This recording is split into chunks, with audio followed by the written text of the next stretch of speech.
एक मुलाकात ऐसी शख्सियतों के साथ जिन्होंने दिया है अपने जीवन को एक नया मुकाम। रूबरू कराएंगे ऐसी कुछ हस्तियों के साथ एक खास शख्सियत के साथ मुलाकात जयदेव पटेल के साथ नंबर 1 इंडिया न्यूज पर।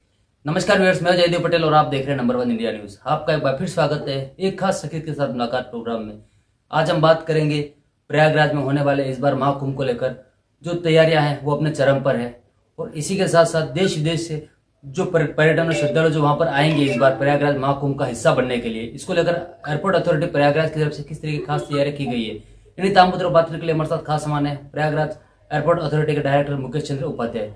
मुकेश चंद्र उपाध्याय जी, आपका बहुत बहुत स्वागत है आज हमारे प्रोग्राम में। जी मुकेश चंद्र उपाध्याय जी, आपसे मेरा पहला सवाल है कि प्रयागराज एयरपोर्ट जो है महाकुंभ को लेकर के किस तरीके से तैयार है, क्या कुछ खास तैयारियां की गई है आप लोगों की तरफ से? प्रयागराज एयरपोर्ट की तैयारी या किसी भी एयरपोर्ट की तैयारी अपने पैसेंजर्स को हैंडल करने के लिए हमेशा पूर्ण होती है। कुंभ की इस मद्देनजर रखते हुए और आने वाले यात्रियों की संख्या में बढ़ोतरी को देखते हुए एयरपोर्ट अथॉरिटी ऑफ इंडिया ने पहले से ही इस दिशा में प्लानिंग कर रखी थी और 3 चरणों में हमने उसका अपना डेवलपमेंट किया हुआ है। एग्जिस्टिंग फैसिलिटीज को बढ़ाया है। पार्किंग पहला तो है एयर साइड की पार्किंग फैसिलिटी और टैक्सी वे। हमने एक टैक्सी वे और बढ़ाई है जिससे हमारे आवागमन वायुयान के आवागमन की सुविधाओं में मूवमेंट अच्छा होगा और जिसे कहते हैं कि we can handle the aircraft in a faster way. The second thing is the parking facility we have increased in double fold from existing 4 number to 7 number for big aircrafts, and for a smaller aircraft we have 8 parking new facility we have developed. Existing building capacity, passenger handling capacity is also doubled from 350 to 850, and another 400 capacity passenger handling capacity will also be added by end of this month, as we are trying hard to keep that target to complete it. जी मुकेश चंद्र उपाध्याय जी, अगर हम बात करते हैं Prayagraj airport पर जो आने वाले जो श्रद्धालु होंगे उनका जो डेस्टिनेशन होगा वो ज्यादातर कौन सा होगा, और इसको लेकर जो संख्या होगी उसमें किस तरह की बढ़ोतरी इस बार देखी जाएगी? एयर ट्रैफिक जो हमारा स्टेट है जी जितना होता है normally, it is in point of the percentage basically in the total crowd which is reaching to the Allahabad. तो जो हमारी कैपेसिटी एंटिसिपेटेड है उसके लिए we are well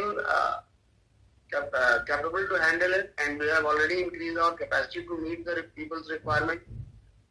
और यहाँ से भी जो लोकल प्रशासन है, हमारा स्थानीय प्रशासन है, वो यहाँ से यात्रियों को मेन कुंभ एरिया तक की कनेक्टिविटी भी प्रोवाइड करने की दिशा में उसने भी कार्य शुरू कर दिया है जी। तो आज की डेट में अगर एयर से पैसेंजर उतरता भी है तो हमारे लिए यहाँ से उसको कुंभ एरिया तक जाने के लिए कनेक्टिविटी की उपलब्धता प्रशासन द्वारा उपलब्ध कराई जानी है। इसके लिए उन्होंने सुनिश्चित भी किया हुआ है। जी मुकेश चंद्र उपाध्याय जी, अगर हम डेस्टिनेशन की बात करते हैं तो ऐसे कौन से डेस्टिनेशन है जहां से ज्यादा मात्रा में पर्यटनों के आने की संभावना है? कुंभ तो वसुधैव कुटुंबकम की बात है, पूरे विश्व से लोगों को इनवाइट किया जा रहा है, तो ये कहना कि किसी विशेष स्थान की महत्ता ज्यादा है ऐसा नहीं है। We are expecting the people from all the corners of the India as well as the world also जी। तो ये बड़ा लिमिटेशन होगी किसी भी एरिया को हम ये आइडेंटिफाई करें कि वही लोग इस एरिया में ज्यादा आएंगे। हमारे लिए तो पूरा भारत और पूरा विश्व से कोने से लोग आ रहे हैं जी। मुकेश चंद्र उपाध्याय जी, एक्चुअली मेरा जो सवाल था वो इस कॉन्टेक्स्ट में था कि ज्यादा जो ट्रैफिक है, एयर ट्रैफिक जो ज्यादा होगा वो कौन कौन से राज्यों से होगा, भारत के अलग अलग डिफरेंट स्टेट से?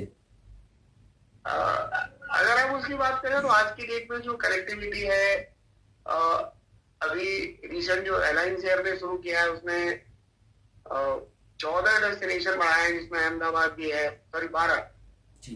अहमदाबाद है, जयपुर है, आपका इधर मध्य प्रदेश में कुछ एक एरियाज में उन्होंने अपनी कनेक्टिविटी बढ़ाई है, करीब 12 डेस्टिनेशन है वो। तो almost all the part of the north they are covering. Even south से हमारे पास हैदराबाद, बेंगलोर की कनेक्टिविटी है। तो वी आर इन दिल्ली से हमारे पास 2 से 3 फ्लाइटें पर डे आती। तो अगर कनेक्टिविटी की बात करें तो we are connected with pan India today जी, the different part of the areas. जी मुकेश उपाध्याय जी, आपसे मेरा एक आखिरी सवाल है कि कहीं ना कहीं महाकुंभ में जो लोग आएंगे प्रयागराज एयरपोर्ट से, उनके कहीं ना कहीं आस्था का भी एक महत्वपूर्ण एक संबंध रहेगा, जिसमें इसको किस तरीके से आप लोग सुनिश्चित करेंगे कि जो उनको एयरपोर्ट जब रहेंगे तो उनके साथ जो भी खाने पीने की जो व्यवस्था रहेगी वो शुद्ध और स्वास्थ्य रहे, इसको लेकर के। एयरपोर्ट में जो भी खाने पीने की सुविधाएं होती है वो ये कोई पहला अवसर नहीं है, ठीक है, एक आने वाला एक इम्पोर्टेंट इवेंट है। So we are gear up and prepare for that. अभी हमने कुछ एक आउटलेट्स खाने पीने के जो प्योर वेज से रिलेटेड है, सात्विक भोजन की व्यवस्था है जी, और जो लोकल टेस्ट है उन सब चीजों की स्टॉल हम लोग ऑलरेडी बढ़ा भी रहे हैं। और उसके लिए कुंभ की शुरुआत के पहले ही वो सारी आउटलेट्स चालू हो जाएगी जी, जिससे यात्रियों को उनके मनपसंद खाने की सारी चीजें उपलब्ध होंगी। जी मुकेश उपाध्याय जी, आपने हमारे लिए समय निकाला, उसके लिए आपको बहुत बहुत धन्यवाद।